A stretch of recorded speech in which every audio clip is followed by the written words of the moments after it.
Good morning dear student, welcome to our channel Gayatri school Sanchore.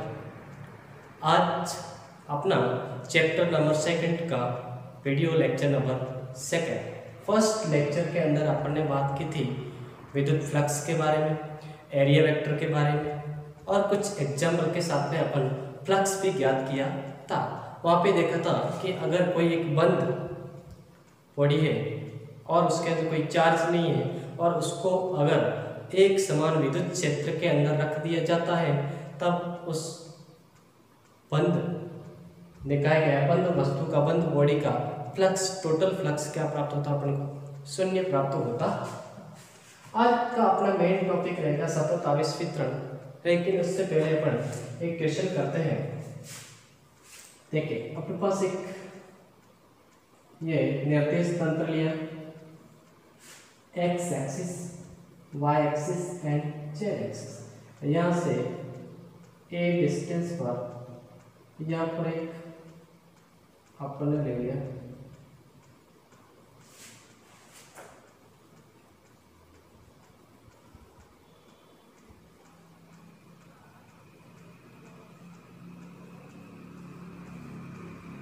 ये एक कण समझे, इसको क्या समझे? कण समझे। प्रत्येक इसकी डिस्टेंस कितनी? ए, ये भी ए है, ये भी ए है, ये भी ए है, ये भी ए है। प्रत्येक मुझे क्या है? ए ए ए। और यहाँ से मूल बिंदु से इसकी दूरी भी क्या है? ए। और इसकी इंटेंसिटी E इक्वल टू है, अपने पास दे रखी है A0 x इंटू आई के।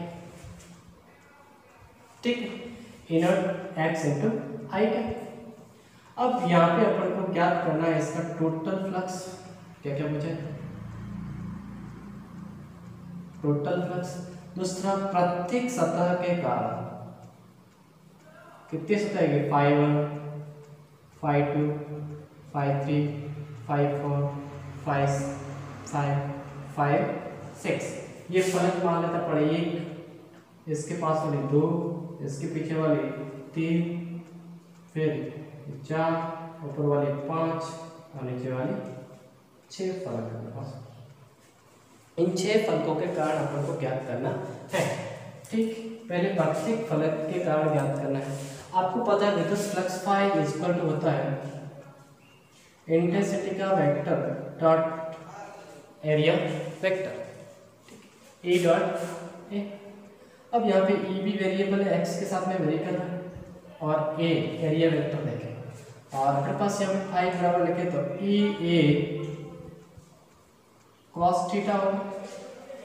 पहले अपन बात करें फ्लक्स फर्स्ट की कि φ1 यहाँ पे फ्लक्स देखे, इसकी डायरेक्शन ऐसी और ये इसकी डायरेक्शन देखे जाती है किस प्रकार का है बात करें तो ये ऐसे पड़ा है, इसकी फ्लक्स ये, तो इसकी डायरेक्शन कैसे होगी? इसके जस्ट विपरीत। यहाँ पे φ1 के लिए मैं E A cos कितना लिखूँ?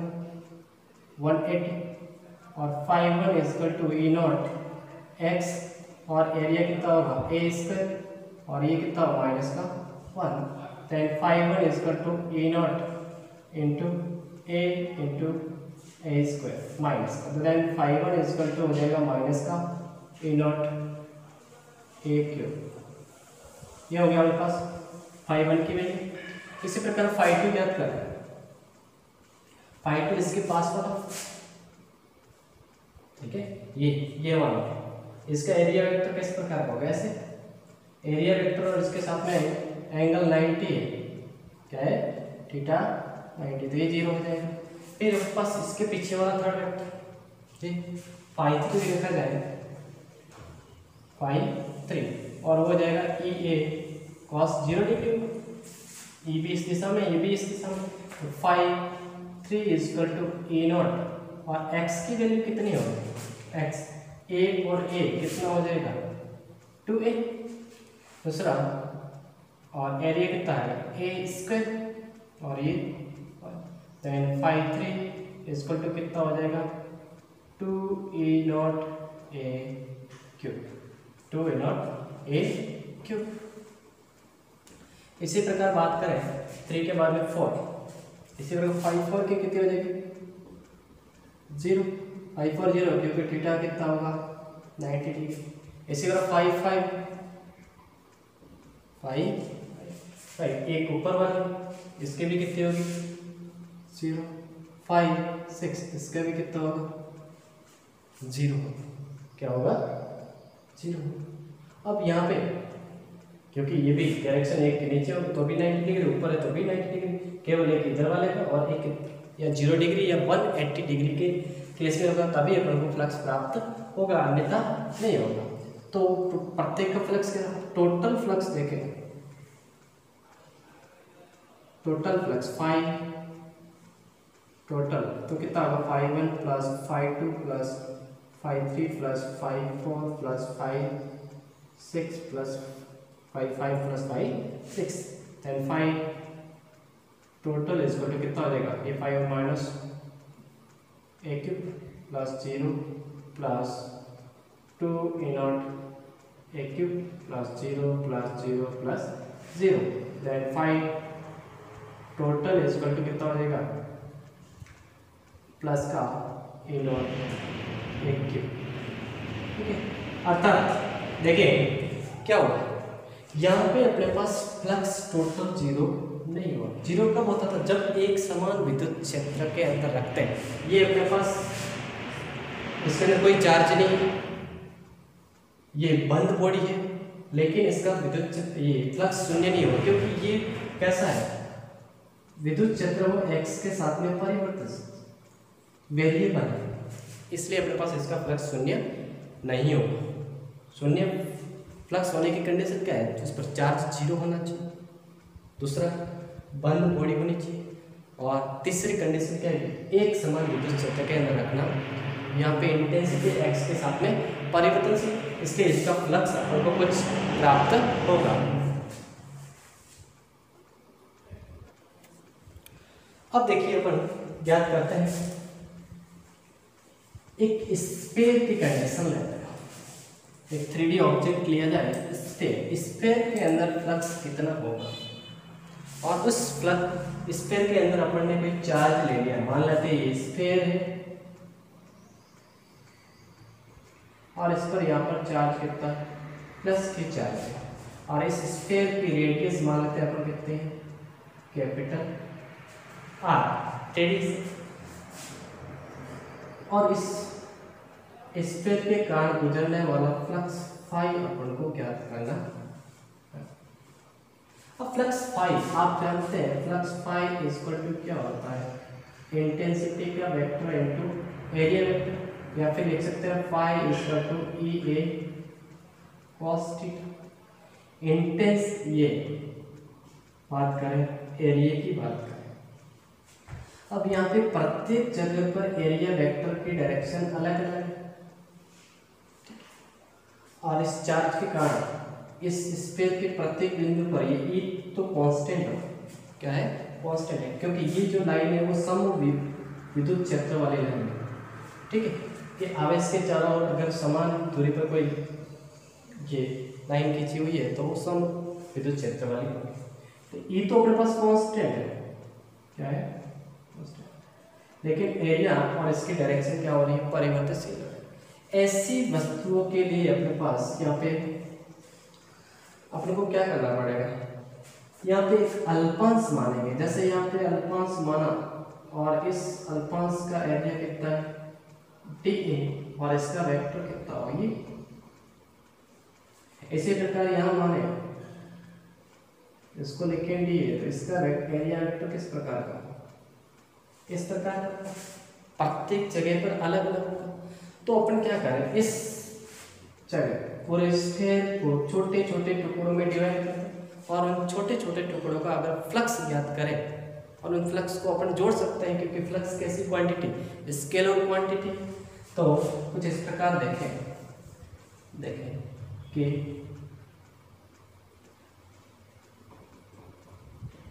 अल्पांश का विद्युत फ्लक्स, और इस फ्लक्स को अपन लिखेंगे डी फाई बराबर कितना होगा, मैं लिख सकता हूँ ए डॉट टी या फिर t5 बराबर मैं लिखता हूँ e dA cos थीटा। अगर संपूर्ण फ्लक्स ज्ञात करेंगे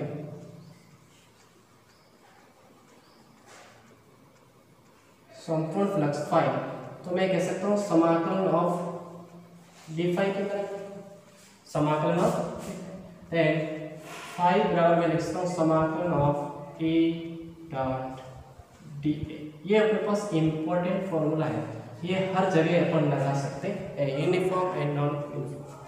ठीक, phi is equal to E dot D A. यहाँ पे देखें अब ई की वैल्यू कितनी है, ई देखा जाए यहाँ पे तो ई कैसा है, कांस्टेंट होगा, उस स्फीयर के प्रत्येक बिंदु पर ई कांस्टेंट होगा, और ई की वैल्यू आपको पता है कितने होगी, 1/4 pi epsilon naught Q upon capital R square. तो इसको अपन बाहर ले सकते हैं, देन फाई बराबर कितना होगा, ई और area D, then phi is equal to E की value 1/4 pi epsilon naught Q upon R square, और डी ए सरफेस एरिया है, स्फीयर का सरफेस एरिया कितना होगा, 4 pi into R square. Then अपने पास यहाँ पे फाई बराबर क्या आएगा, 4 pi R square cancel, then अपने पास आएगा क्यू अपॉन एप्सिलॉन नॉट, और यही अपने पास गाउस का नियम है, अर्थात इसकी सहायता से अपन गाउस के लॉ के अंदर उसके हैं, यही अपन को पढ़ना है गाउस का नियम। तो फाई बराबर क्या है, ई डॉट डी ए बराबर क्यू अपन क्या है एप्सिलॉन नॉट, किसके लिए, स्फीयर के लिए, किसके लिए, ये तो अपने पास यूनिफॉर्म बॉडी यार, ऐसे ऐसे आवेश वितरण पे डिपेंड करेगा कि आवेश किस जगह पर वितरित है और उससे डिस्टेंस, अपन विद्युत क्षेत्र की तीव्रता ज्ञात करें। तो आज का अपना मेन टॉपिक क्या है, सतत आवेश वितरण। आपको पता है आवेश कैसी राशि है, क्वांटीकृत। आवेश को अपन कैसे मानेंगे, क्वांटा मतलब सतत रूप से न होकर कैसा होता है, पैकेट्स के रूप में होता है,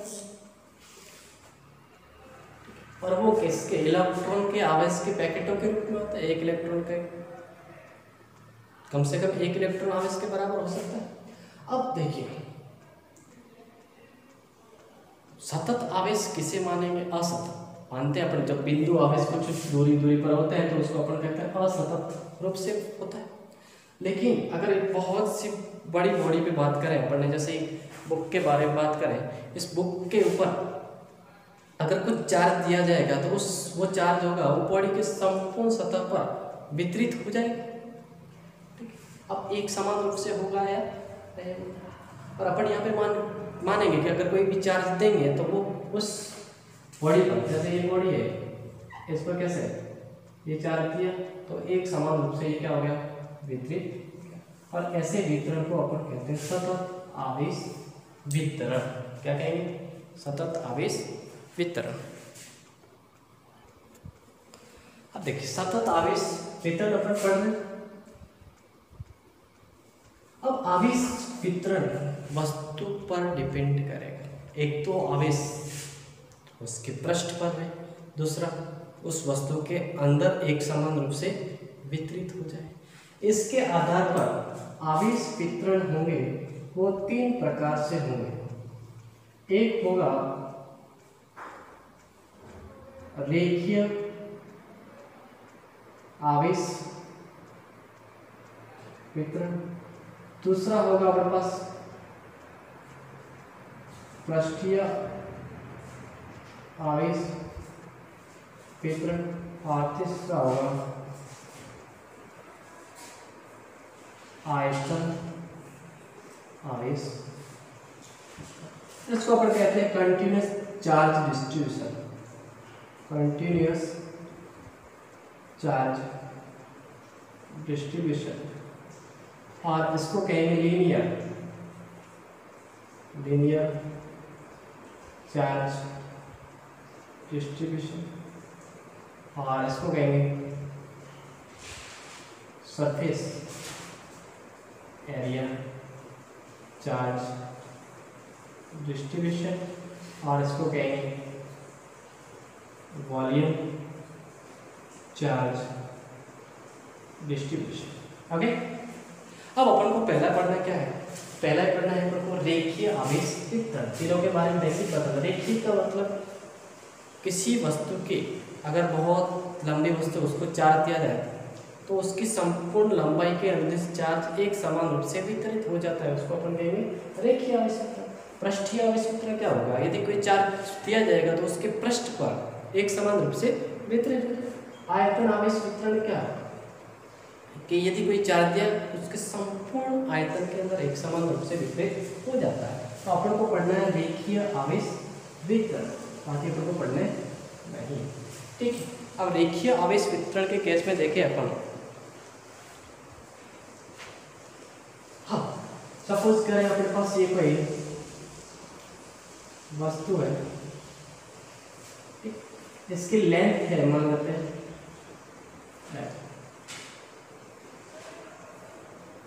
लंबाई है, और इस वस्तु को मैं अगर क्यू चार्ज दिया जाता है, कितना क्यू चार्ज, क्यू चार्ज मान लेते हैं अपन ने दिया कैसा, positive Q charge. Positive Q charge है वो एक समान रूप से इसके अंदर वितरित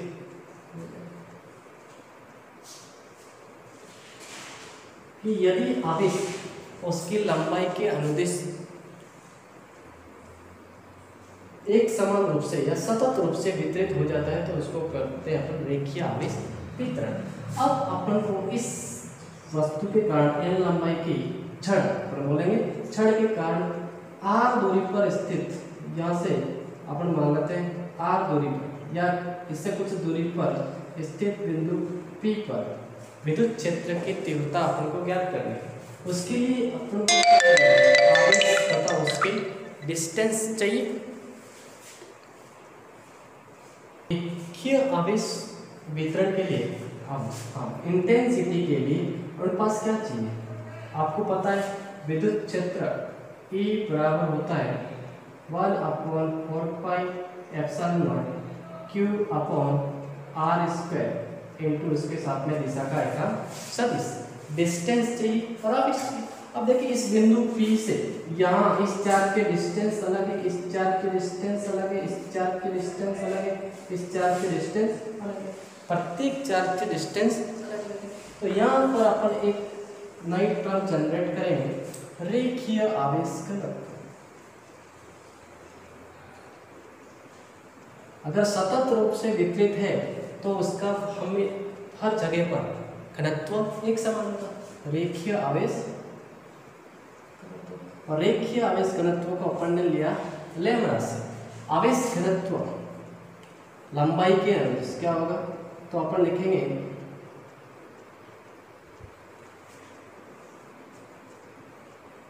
कि मान लेते हैं क्यू चार्ज है, चलो आवेश घनत्व के लिए बात करें, इसके अंदर बिंदु P चार्ज से यहाँ पे अपन ने एक अल्पांश लिया, इसका टुकड़ा मान लेते हैं, इसकी लंबाई कितनी है d है, और यहाँ पर चार्ज मान लेते हैं कितना है dq चार्ज है।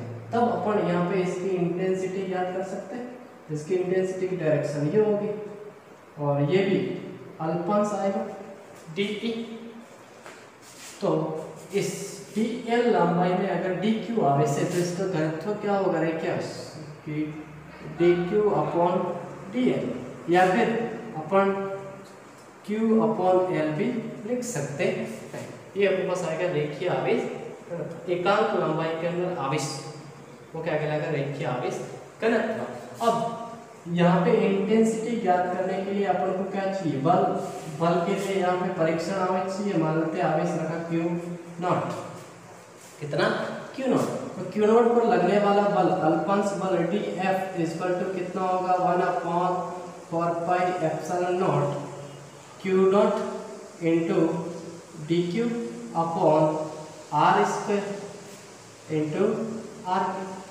इंटेंसिटी ज्ञात करने के लिए आपको पता है इंटेंसिटी तीव्रता, बिंदु P पर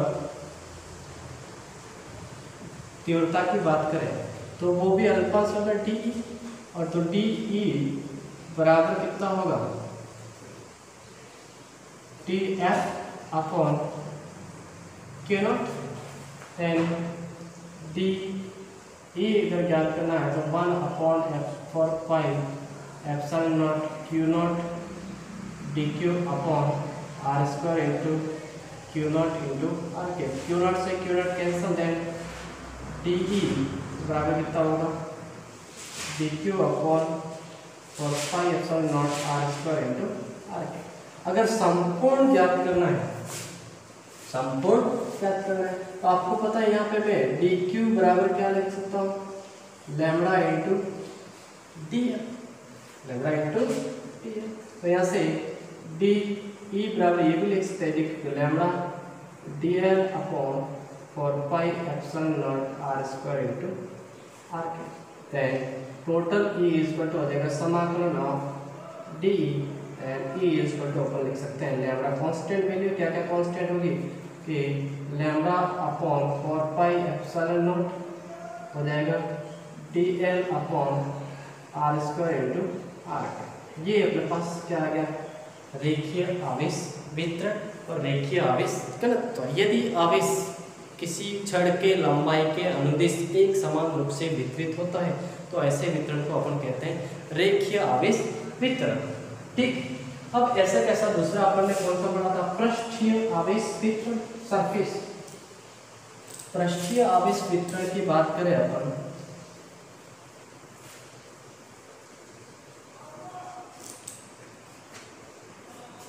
दूसरा कौन सा,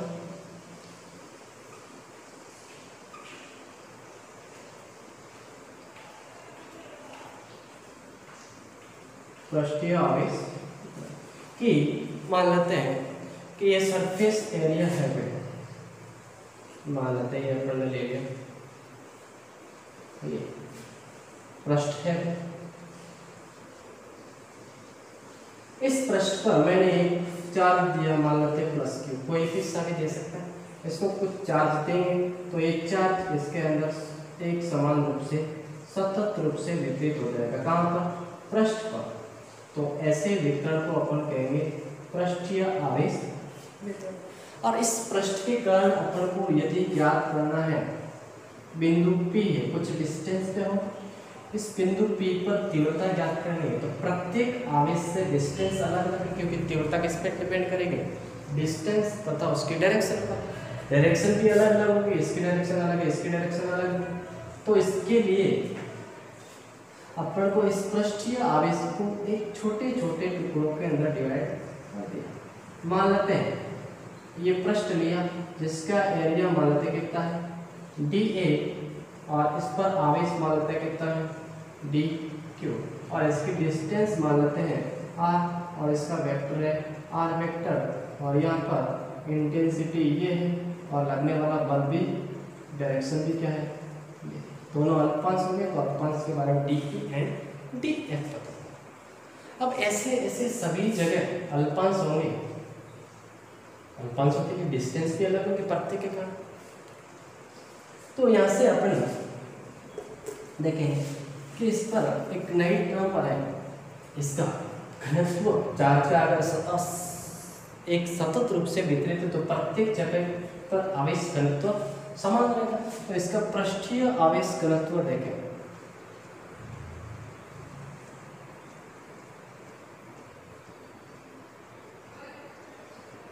पृष्ठीय आवेश घनत्व सिग्मा, ठीक। और वो सिग्मा क्या होगा कि जो डी क्यू आवेश है वो कितने एरिया पर या फिर एकांक क्षेत्रफल पर जो आवेश होगा, एकांक पृष्ठीय क्षेत्रफल पर जो आवेश होगा वही क्या कहलाएगा, पृष्ठीय आवेश घनत्व। तो यहाँ से जो डी क्यू है वो किसके बराबर लिख सकता हूँ, sigma into T, sigma into, ये इंपॉर्टेंट फॉर्मूले हैं, आगे काम आएंगे। तो बिंदु P पर देखें इंटेंसिटी, तो पहले इंटेंसिटी के लिए बल चाहिए, बिंदु P पर बल या इंटेंसिटी ज्ञात करने के लिए यहाँ पर बिंदु P पर अपन को परीक्षण आवेश चाहिए, टेस्ट चार्ज और पॉजिटिव टेस्ट चार्ज अपन ने रखा। तो बिंदु P पर बल डी एफ वो कितना होगा आपको पता है 1/4πε0। इस पर अल्पांश के कारण ये आवेश कितना है dq, ये Q0/r स्क्वायर इंटू इसके साथ में r के, ठीक। और इस बिंदु P पर अल्पांश के कारण तीव्रता, अल्पांश के कारण तीव्रता E, वो भी क्या होगा D, D is equal to TF/Q0।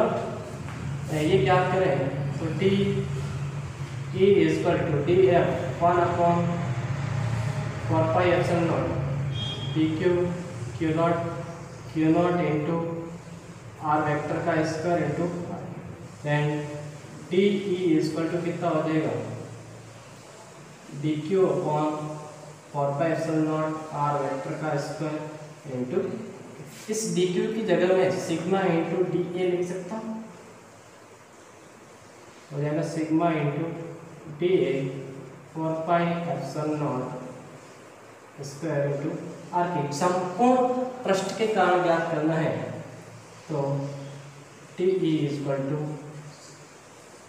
ये ई इक्वल टू क्या होगा समाकलन ऑफ डी, समाकलन ऑफ डी के लिखे ये सिग्मा अपॉन 4πε0 कॉमन रहेगा तो क्या बचेगा D A upon R square into R की डायरेक्शन अलग।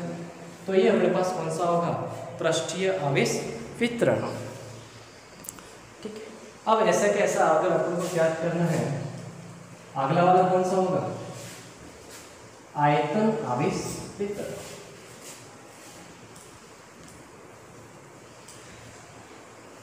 यदि दिया गया आवेश उसके संपूर्ण आयतन में एक समान रूप से वितरित हो जाता है तो उसको कहेंगे आयतन आवेश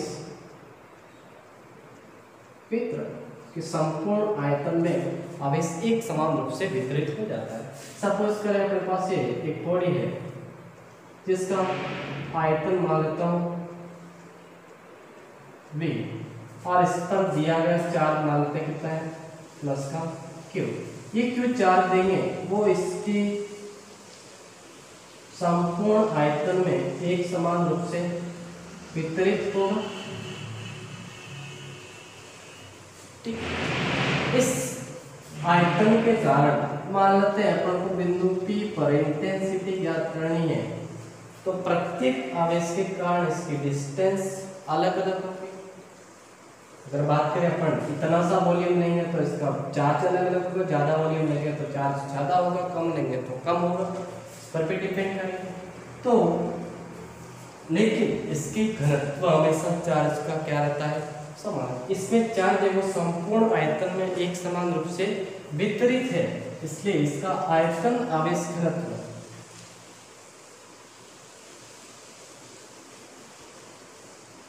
आवेश एकांक आयतन के अंदर जो आवेश होगा वो आयतन आवेश, और इसको अपन रो के द्वारा लिखेंगे।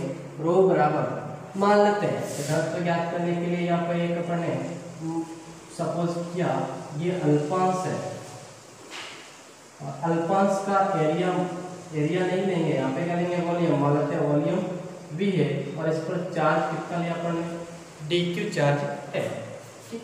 तो यहाँ से ये हो जाएगा एकांक आयतन में आवेश dV, या फिर अपन लिख सकते हैं Q/V भी लिख सकते हैं, ठीक।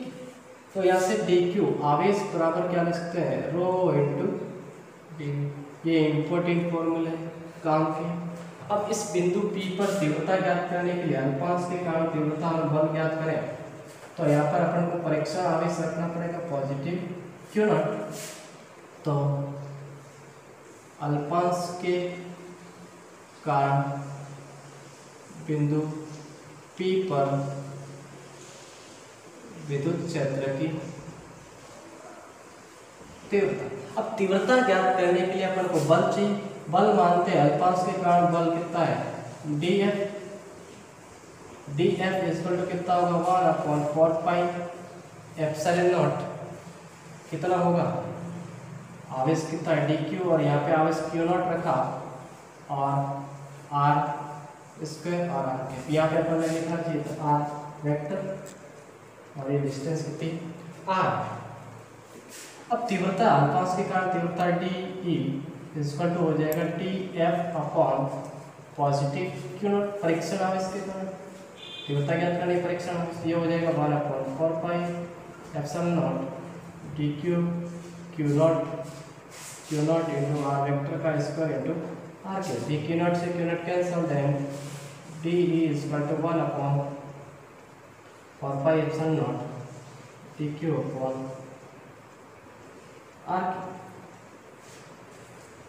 ठीक, अगर संपूर्ण इस वस्तु के ग्रहण संपूर्ण वस्तु के ग्रहण तीव्रता ज्ञात करनी है तो अपन इसको क्या करेंगे, इंटीग्रेशन करेंगे, तो ई टोटल बराबर हो जाएगा समाकलन टी, अगर इसको लिखा जाए तो कितना होगा 1/4 पाई एप्सिलॉन नॉट और डी क्यू की जगह मैं लिखता हूँ रो इंटू डी वी और आर वेक्टर का स्क्वायर इंटू, ये वैल्यू कांस्टेंट है लेकिन अपन क्या लिखें rho upon 4 pi epsilon not dv upon,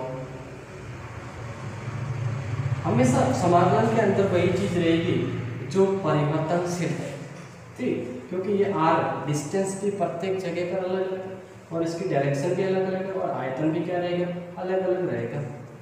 तो अपने पास तीन तरह के आवेश वितरण होंगे, रेखीय आवेश वितरण जिसके अंदर आवेश उनकी लंबाई के अनुदेश एक समान रूप से वितरित होता है, दूसरा पड़ा अपने पृष्ठीय आवेश वितरण जिसमें दिया गया आवेश उसके संपूर्ण पृष्ठ पर एक समान रूप से वितरित हो जाता है, तीसरा पड़ा आयतन आवेश वितरण जिसके अंदर दिया गया आवेश उसके संपूर्ण आयतन में एक समान रूप से वितरित हो जाता है। ठीक है, तो आज अपन ने सतत आवेश वितरण को पढ़ा है, कल अपन स्टार्ट करेंगे गाउस का लॉ। ठीक, धन्यवाद। अपने गायत्री स्कूल और गायत्री महाविद्यालय के 2 चैनल हैं, उस दोनों चैनलों को अपने आसपास दोस्तों को साथ में शेयर करें, सब्सक्राइब कराएं, शेयर करें। धन्यवाद।